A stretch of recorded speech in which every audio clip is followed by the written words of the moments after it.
Assalamu alaikum students, hopefully all of you will be fine. Students, today we are going to start exercise number 4.4 of chapter number, which is about the rationalization of surds. Before starting the exercise, we will discuss some terms related to this topic. Okay, now first of all, I have told you earlier about the surds. ठीक है, तो थोड़ा सा इसके concept को दोबारा revise करते हैं. ठीक है, सर्ड्स मैंने आपको बताया था a mathematical expression of the form like this one. ठीक है, a mathematical expression of the form is called a surd. यहाँ पे क्या था कि a is a rational number. Surds to be a surd, ठीक है, आपकी क्या 3 कंडीशंस थी कि a is a rational number. ठीक है, सेकंड आपकी क्या कंडीशन थी, n is a natural number greater than 1. Natural number greater than 1. और थर्ड आपका क्या था कि आंसर या result of this mathematical expression should be जो है वो इरेशनल होना चाहिए. The final result of nth root of a, इसको क्या पढ़ते हैं, nth root of a is irrational. ठीक है, फॉर एग्ज़ाम्पल यहाँ पे 4 अंडर रूट लिखूँ और यहाँ पे 3 अंडर रूट लिखूँ, तो this is a surd because 3 is a rational number. Okay, positive rational number है. यहाँ पे इंडेक्स या order of the surd is 2 है. ठीक है, और यहाँ पे आप देखें द रिजल्टेंट जो आंसर होगा अंडर रूट 3 का वो इरेशनल नंबर होगा. लेकिन यहाँ पे 4 is a rational number. The index of this surd is 2 and the final answer जो इसका रिजल्ट होगा वो 2 होगा. That's a rational number. 2 है तो रैशनल नंबर, इट मीन्स कि ये सर्ड नहीं है. यहाँ पे आंसर इरेशनल है. ठीक है, अंडर रूट 3 ही है. इट मीन्स कि ये आपकी सर्ड है. ठीक है, ये मैंने आपको थोड़ा सा बताया. अब आपकी सर्ड्स जो हैं आगे, वो कुछ आपकी सर्ड्स होती हैं कि which contains only a single term, that's called the monomial surds. Okay, monomial surds mean a surd which contains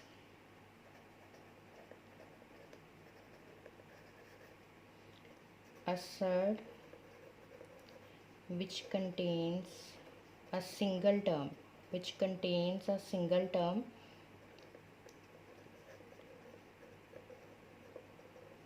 is called monomial surd. For example यहाँ पे मैं लिखती हूँ अंडर रूट 3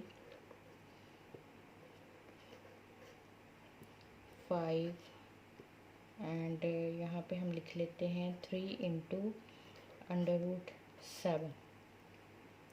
ठीक है, तो ये सारी आपकी जो सर्ड्स हैं ये मोनोमियल सर्ड्स हैं. A surd which contains a single term is called monomial surds. Okay, आगे आपकी बाइनोमियल सर्ड्स हो सकती हैं. Binomial surds, bi mean 2. ठीक है, a surd which contains 2 monomial surds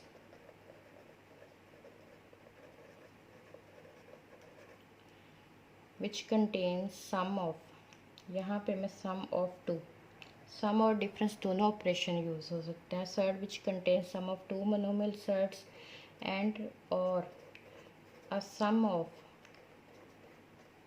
a rational number and a monomial surd. यहाँ पे आप देखिए बच्चा, surd which contains sum of 2 monomial surds. Let's suppose under root 3 plus under root 7. This is binomial surds. ठीक है, surd which contains sum of 2 monomial surds, ये दोनों monomial surds हैं. ठीक है, और इसने ऑपरेशन कौन सा यूज़ किया गया है, प्लस का. अच्छा बच्चों, कोई भी आप लोगों ने अलजबरा में भी पढ़ा हुआ है कि जब आपकी 2 terms are connected by arithmetic operation of plus and minus, that becomes binomial. ऐसा होता है ना बाइनोमियल। अब आप जब प्लस और माइनस के ऑपरेशन से ज्वाइन करते हैं टर्म्स को, सिंगल टर्म्स को, तो तब आपकी वो जो बाइनोमियल ट्राइनोमियल्स बनती हैं, ठीक है। तो यहाँ पे भी यही केस है कि हम लोग जो हैं यहाँ पे टू सेट्स होंगी, ठीक है, टू मोनोमियल सेट्स होंगी, उन्हें ज्वाइन किया हुआ है, ठीक है। या फिर ऐसा हो सकता है कि एक जो है आप क्या रैशनल नंबर हो, लेट्स सपोज 3 प्लस √7।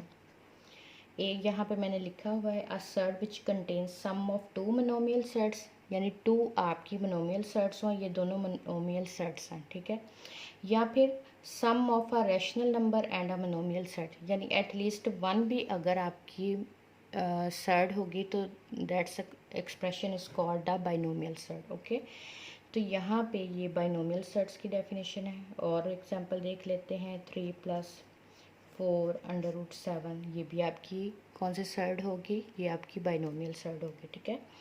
तो a set which contain sum of two monomial sets and sum of a rational number and a monomial set both are called a binomial sets. इसी तरह ट्राइनोमियल होगा तो 3 terms involve हो जाएंगी, ठीक है।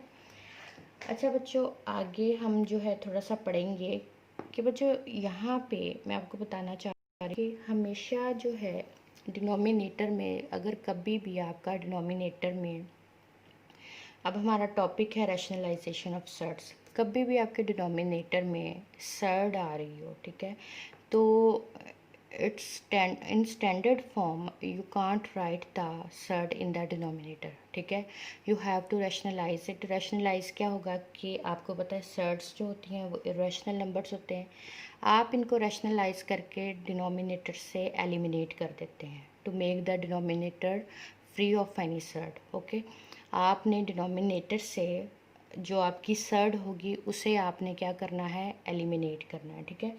तो यहाँ पे हम लोग देखते हैं कुछ कि जो भी आपका फैक्टर जो है वो आपकी सेट को रैशनलाइज कर देता है। रैशनलाइज मीनिंग क्या होगा कि जब हम किसी फैक्टर के साथ, लेट्स सपोज यहाँ पे √3 है, इसे मैं √3 के साथ मल्टीप्लाई कर देती हूँ, ठीक है। तो ये बन जाएगा √3² दैट इज इक्वल टू 3। अब यहाँ पे देखें ये रैशनल नंबर बन गया है आपका। इट मीन्स कि ये √3 अगर मेरे पास गिवन था तो √3 is behaving as a rationalising factor. क्या हो जाएगा, ये रैशनलाइजिंग फैक्टर होगा आपका, क्योंकि इसने √3 को रैशनलाइज कर दिया। रैशनलाइज मीन कि उसे रैशनल नंबर बना दिया, ठीक है ना। तो असर्ट रैशनलाइजिंग फैक्टर का क्या मैं आपको बता रही हूँ कि रैशनलाइजिंग फैक्टर में हम कह सकते हैं कि if the product of two sets is a rational number then each set is called the rationalising factor of the other, ठीक है। यहाँ पे जैसे मैंने आपको बताया √3 इंटू √3, ये दोनों एक दूसरे के रैशनलाइजिंग फैक्टर होंगे, ठीक है। इसके अलावा भी और हो सकते हैं टर्म्स, ये तो मैंने आपको बताया कि किस तरह से इसको रैशनलाइज करते हैं, ठीक है। तो यहाँ पे प्रोसेस ऑफ रैशनलाइजेशन क्या होगा, process of multiplying a given set by its rational factor to get a rational number is called the rationalisation of the sets, ठीक है। हम किसी भी जो है आपकी सेट को उसे किसी रैशनलाइजिंग फैक्टर से जो उसे रैशनलाइज भी कर सके, लेट्स सपोज इसको मैं √7 से मल्टीप्लाई कर देती तो ये उसको रैशनलाइज नहीं कर सकता था, तो उसको वो रैशनलाइज भी कर सके, उसको हम उसका रैशनलाइजिंग फैक्टर बोलते हैं, ठीक है ना। रैशनलाइजिंग फैक्टर एक से ज़्यादा भी हो सकते हैं, ठीक है। अभी जो है हम एक क्वेश्चन सॉल्व करते हैं तो आपको ज़्यादा उसका कॉन्सेप्ट क्लियर होगा। आगे हम देखते हैं एक्सरसाइज नंबर 4.4 का स्टार्टिंग का क्वेश्चन देखते हैं ताकि आपका थोड़ा सा कंसेप्ट क्लियर हो। और उसमें मोनोमियल जो है आपके डिनोमिनेटर में, यहाँ पे आपका है रैशनलाइज द डिनोमिनेटर। साथ साथ कोई और टर्म्स होंगे तो हम एक्सप्लेन करते जाएंगे। Rationalise the denominator, question number 1 है। अच्छा, फर्स्ट पार्ट को हम देखते हैं 3/4 4/√3। ठीक है बच्चों।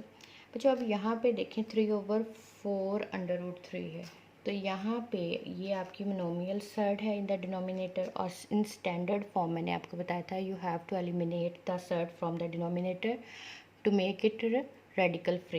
ये रेडिकल ही है ना आपका, ठीक है। तो यहाँ पे हमने इसको सर्ड को वनिश करना होता है, ठीक है। तो ये कम्प्लीटली तो ख़त्म नहीं होती, वो सिर्फ एक्सचेंज हो जाती है कि डिनोमिनेटर में है तो ये न्यूमरेटर में अपेयर हो जाती है, ठीक है। तो यहाँ पे हम इसको देखते हैं। सबसे पहले मैंने आपको बोला कि इसके रैशनलाइजिंग फैक्टर, ऐसा नंबर जिसको रैशनलाइज कर दे, इसके अंडर रूट को ख़त्म कर दे। यहाँ पे ये देखें अंडर रूट ही है ना, स्क्वायर रूट है यहाँ पे, क्योंकि यहाँ पे इसका इंडेक्स 2 है। तो 3/4/√3। तो मैंने आपको अभी पीछे बताया था अंडर रूट 3 का रैशनलाइजिंग फैक्टर क्या है, अंडर रूट 3, वो इसके अंडर रूट को कैंसिल कर सकता है। बट आपको पता है कि अगर हम अलजबरा कुछ हम ऐड करते हैं तो सब्ट्रैक्ट भी करते हैं, किसी से मल्टीप्लाई करते हैं तो उससे डिवाइड भी करते हैं। यहाँ पे लेट्स सपोज अगर मैं अंडर रूट 3 को यूज़ कर रही हूँ तो इट मीन्स कि मैं उससे मल्टीप्लाई भी करूँगी और डिवीजन में भी अगर मैं लेकर डिवाइड भी करेंगे और मल्टीप्लाई भी करेंगे, ठीक है। तो यहाँ पे ये आपका 3/4/4 होल स्क्वायर हो जाएगा, ठीक है। 3/3 डिवाइडेड बाय 4 इंटू, इसको कैंसिल कर देगा 3 से 3 कैंसिल हो जाएगा, तो √3/4। तो ये अब आपके डिनोमिनेटर से आपका जो रेडिकल है वो एलिमिनेट हो गया है, ठीक है। यानी डिनोमिनेटर से सर्ड जो है वो एलिमिनेट हो चुकी है, और यही हमारा पर्पस था कि रैशनलाइज द डिनोमिनेटर। पूरे आपके एक्सप्रेशन में से सर्ड को ख़त्म नहीं करना था, बल्कि आपके डिनोमिनेटर से करना था, और वो काम हो चुका है। इट मीन्स के इट्स द फाइनल आंसर, ठीक है। अब हम नेक्स्ट एक देख लेते हैं। क्वेश्चन नंबर 1 3 पार्ट है। थोड़ा सा मैंने आपको बता दिया है कि रैशनलाइजिंग फैक्टर क्या होता है, रैशनलाइजेशन प्रोसेस क्या होता है, बाइनोमियल क्या है और मोनोमियल क्या है। 6/√8/27, ठीक है।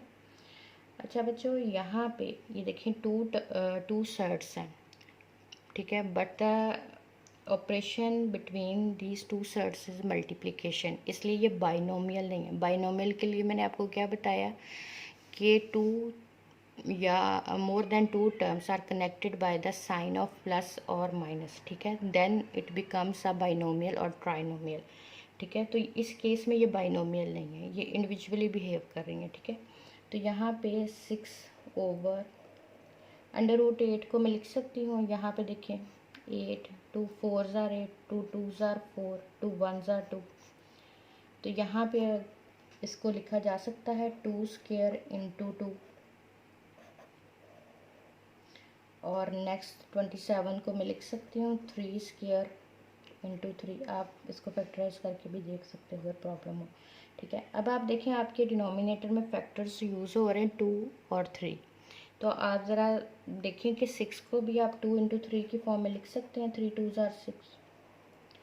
और आपको मैंने बताया है कि यहाँ पे जब स्क्वायर रूट मल्टीप्लाइंग फैक्टर्स पे हो और तो उसे हम इंडिविजुअली भी अप्लाई कर सकते हैं। तो इट मीन्स कि यहाँ पे ये आ गया √2, इसे मैंने अब इंडिविजुअल अप्लाई कर दिया, √3 यहाँ पे ये इसको कैंसिल कर देगा और आपके 2 × 3/2 इंटू 3/√3, 3 से 3 कैंसिल हो जाएगा। All the factors are multiplying with each other, that's why we can cut them, ठीक है। और यहाँ पे 1/√2 इंटू √3, इट बिकम्स 1/√6। अब बच्चों फिर से देखें डिनोमिनेटर में आपकी क्या आ रहा है, आपके डिनोमिनेटर में सर्ड आ रही है, और इन standard form I can't provide the answer in this form, ठीक है। तो इसको मैं रैशनलाइज करूँगी, तो यहीं पे मैं कर रही हूँ, ठीक है। यहाँ पे हम कर लेते हैं इसका नेक्स्ट प्रोसीजर। 1/√6 है, तो इसे किससे मल्टीप्लाइंग, इसका रैशनलाइजिंग फैक्टर क्या होगा, √6 इंटू √6, ठीक है। तो यहाँ पे आप देखिए √6/6 becomes 6/6/6. That's the final answer. Radical has been removed from the denominator. That's the final answer. और यही हमारा पर्पस था। आई होप कि इससे कुछ समझ आ गई होगी आपको। नेक्स्ट हम वीडियो में जो है कुछ और क्वेश्चंस करते हैं, ठीक है। ओके, स्टे ब्लेस्ड, अल्लाह हाफिज़।